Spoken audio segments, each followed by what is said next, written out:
Hello friends, welcome to my channel. இன்றைக்கி நம்ம சேனலில் என்ன பார்க்க போகிறோன்னு பார்த்தீங்கன்னா, chicken masala, chicken kebab masala. இது நான் ஆல்ரெடி என் சேனலில் சொல்லியிருக்கேன். நான் நான்வெஜ்ஜுக்கு ஒரு மசாலா யூஸ் பண்ணுறேன், SHD மசாலான்னு சொல்லிட்டு.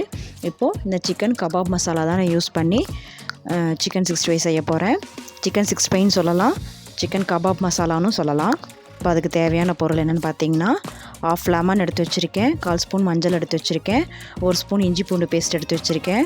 நான் எப்போவுமே ஆயில் ஆட் பண்ணி தான் என் மசாலாவை மிக்ஸ் பண்ணுவேன். நான் வாட்டர் ஆட் பண்ண மாட்டேன். இப்போ இதில் ஆயில் 1 ஸ்பூன் எடுத்துக்கலாம். அதோட அரை லெமன் ஆட் பண்ணிக்கலாம்.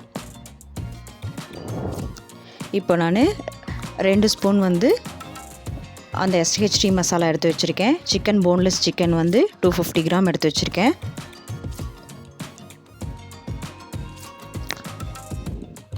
இப்போ 2 ஸ்பூன் போதும். நான் 2 ஸ்பூன் எடுத்து வச்சுருக்கேன்.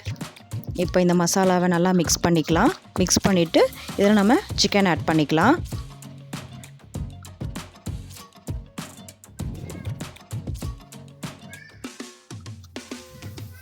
பாருங்கள், மசாலா நல்லா மிக்ஸ் பண்ணிக்கிட்டேன். இந்த மசாலாவில் சிக்கன் ஆட் பண்ணிக்கலாம். நான் போன்லெஸ் சிக்கன் தான் எடுத்திருக்கேன். இப்போ இது எல்லாத்தையும் நல்லா மிக்ஸ் பண்ணி எடுத்துக்கலாம்.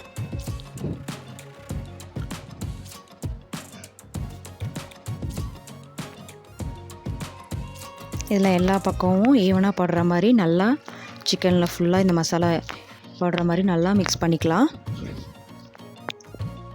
பாருங்கள், எல்லாத்தையும் நல்லா மிக்ஸ் பண்ணிவிட்டேன். மிக்ஸ் பண்ணிவிட்டு ஒரு 10 to 20 மினிட்ஸ், இல்லாட்டி உங்களுக்கு டைம் இருந்துச்சுன்னா 1 hour கூட ஃப்ரிட்ஜில் நீங்கள் வைக்கலாம்.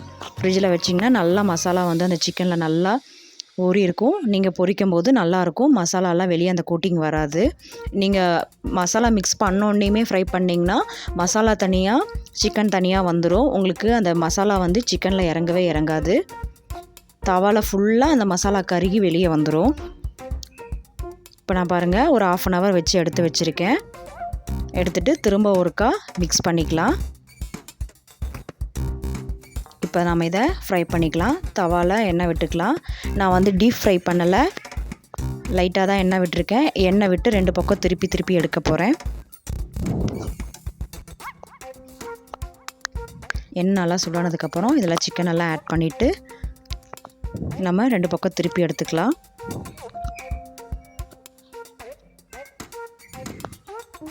இதில் நம்ம டீப் ஃப்ரை பண்ணாமல் இவ்வளோ மட்டும் எண்ணெய் யூஸ் பண்ணும்போது எண்ணெயும் ரொம்ப வேஸ்ட்டாக போகாது.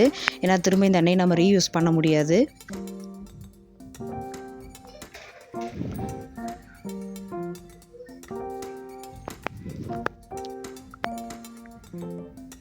இது மட்டும் போன் இருக்கங்காட்டி நான் எண்ணெயை லைட்டாக எடுத்து அதில் மேலே சூடாக இருக்கிற எண்ணெயை மேலே எடுத்து ஊற்றி விடுறேன். பாருங்கள், இப்போ சிக்கன் கபாப் மசாலா ரெடி ஆயிடுச்சு. நீங்களும் இந்த மசாலாவை ட்ரை பண்ணி பாருங்கள். உங்களுக்கும் இது டேஸ்ட் ரொம்ப பிடிக்கும். நீங்களும் ட்ரை பண்ணி பாருங்கள். தேங்க்ஸ் ஃபார் வாட்சிங்.